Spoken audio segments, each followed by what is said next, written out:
골고루 먹으려고 애쓸 필요가 없습니다. 안녕하세요. 오늘 이야기할 주제는 논란의 여지가 좀 있습니다.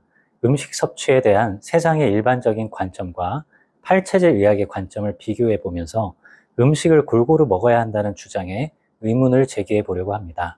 들어보시고 한 번쯤 생각해 보실 수 있는 기회가 되셨으면 좋겠습니다. 세상에 팔체질 의학이라는 학문이 있고 건강과 음식에 대한 이런 새로운 관점도 있구나라고 마음을 열고 영상을 봐주셨으면 합니다. 우리는 살면서 건강하려면 음식을 골고루 먹어야 된다는 말을 참 많이 들어왔습니다. 이 말은 두 가지 기본 전제를 근거로 합니다. 첫째, 모든 사람의 몸의 타고난 구조는 한 가지로 다 똑같다. 사람마다 다 똑같은 구조를 갖고 있다고 보기 때문에 어떤 음식이 몸에 들어가면 모든 사람한테 똑같이 작용한다고 생각합니다. 그래서 어떤 음식이 누구한테는 좋고 누구한테는 나쁠 수 있다는 개념이 발달할 수가 없습니다. 둘째, 몸의 정상적인 기능과 건강을 유지하기 위해서 영양소를 골고루 섭취해야 한다. 영양소를 중요시하니 음식도 영양소의 측면으로만 분석하게 됩니다. 음식을 영양소로만 따지면 우리가 먹을 수 있는 음식들 중에서 중요하지 않은 음식은 없습니다. 모든 음식이 다 필요하고 다 중요하다는 의미가 됩니다. 이 두 가지를 전제로 사람은 한 가지로 다 똑같은 몸의 구조를 가지고 있어서 사람마다 음식의 좋고 나쁨을 구분할 필요가 없고 또 영양소를 골고루 섭취해야 되니 모든 음식은 다 필요하므로 결론적으로 모든 사람이 똑같이 음식을 골고루 먹으면 된다는 주장이 성립되는 것입니다. 반면 팔체질 의학은 모든 사람이 음식을 골고루 먹어야 한다는 주장에 반기를 듭니다. 팔체질 의학의 기본 전제는 첫째, 사람의 구조는 한 가지로 다 똑같지 않고 8가지의 구조로 분류된다. 사람마다 타고난 구조가 다를 수 있다는 것입니다. 똑같은 음식을 먹어도 사람마다 몸에서의 작용과 반응이 다르다는 것입니다. 그래서 내 몸에 좋은 음식이 다른 사람의 몸에는 해로울 수 있습니다. 둘째, 음식이 포함하고 있는 영양소보다 오장육부에 영향을 미치는 음식 고유의 성질이 중요하다. 팔체질 의학에서는 음식들이 각각의 성질에 따라서 내 몸의 오장육부의 기능을 강화시키거나 약화시키는 작용을 한다고 봅니다. 그래서 음식의 성질로 내 몸에 좋은지 나쁜지를 판단합니다. 결론은 팔체질 의학은 내 체질에 따라서 나에게 유익한 음식과 해로운 음식을 구분해서 먹도록 합니다.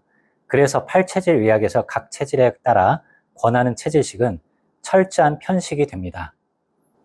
환자분들이 체질식을 처음 접할 때는 당황스러워합니다. 머릿속에 깊이 박힌 골고루 먹어야 한다는 생각을 거부해야 하기 때문입니다. 그러나 제대로 체질식을 잘 지키신 분들은 몸의 증상이 사라지고 편안해지는 것을 느끼면서 신기해합니다. 그리고 음식을 골고루 먹을 필요가 없다는 것을 깨닫게 됩니다. 그런데도 음식을 골고루 먹지 않고 가려 먹는다는 사실에 혹 영양의 불균형이 발생하는 것은 아닌지 불안감을 표현할 때가 종종 있습니다. 그래서 골고루 먹을 필요 없이 내 체질에 맞는 것만 먹으면 된다는 것을 경영학의 개념을 빌려와서 설명해 보려고 합니다. 바로 파레토의 법칙입니다. 20대 80의 법칙으로도 일컬어집니다. 이탈리아 인구의 20%가 이탈리아 전체 부의 80%를 가지고 있다라고 주장한 이탈리아의 경제학자 빌프레도 파레토의 이름에서 따온 법칙입니다. 예를 들면 이런 것입니다. 인터넷 유저의 20%가 80%의 양질의 정보를 생산한다. 20%의 사람들이 사업 성과의 80%를 만든다. 식당의 20%의 단골 손님이 식당 매출의 80%를 책임진다 등입니다. 파레토의 법칙은 20대 80이라는 수치가 중요한 것은 아니고 간단히 말하자면 소수의 원인이 대부분의 결과를 만들어낸다는 것입니다. 이 법칙은 굉장히 개연성이 높고 자연법칙같이 현실 속에서 상당히 많이 적용되는 법칙입니다. 그래서 음식에도 파레토의 법칙을 적용해 보면 이렇게 말할 수 있습니다. 사람이 먹을 수 있는 모든 음식 중 소수의 음식이 우리의 건강을 결정한다. 나의 건강은 선택적인 소수의 음식 섭취에서 비롯되는 것이다. 파레토의 법칙에 의하면 세상 모든 음식이 다 중요하지 않다는 것입니다. 우리의 몸과 건강을 책임지는 것은 소수의 음식입니다. 그것이 바로 체질식입니다. 골고루 먹으려고 애쓸 필요가 없습니다. 내 체질을 알고 내 체질에 맞는 것만 먹으면 건강을 지킬 수 있습니다. 이 영상을 보시는 분들이 체질식을 이해하시는데 도움이 될까 해서 파레토의 법칙을 빌려와 설명해 보았습니다. 물론 제가 말씀드린 것이 말도 안 된다고 생각하시는 분도 있으실 것입니다. 충분히 그러실 수 있습니다. 원래 체질이라는 것이 증명하기 어려운 부분입니다.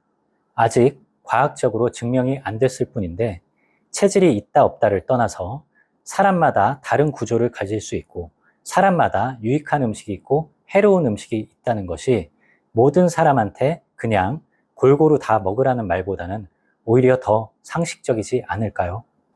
사람마다 음식 반응이 다른 경우는 숱하게 많습니다. 좀 예민한 사람은 다른 사람보다 특정 음식에 대해서 안 좋은 느낌을 자주 받곤 합니다. 결국 사람의 구조가 다 똑같지 않고 다를 수 있겠다는 생각, 체질이라는 것이 있을 수도 있겠다는 생각으로 귀결이 될 수 있습니다.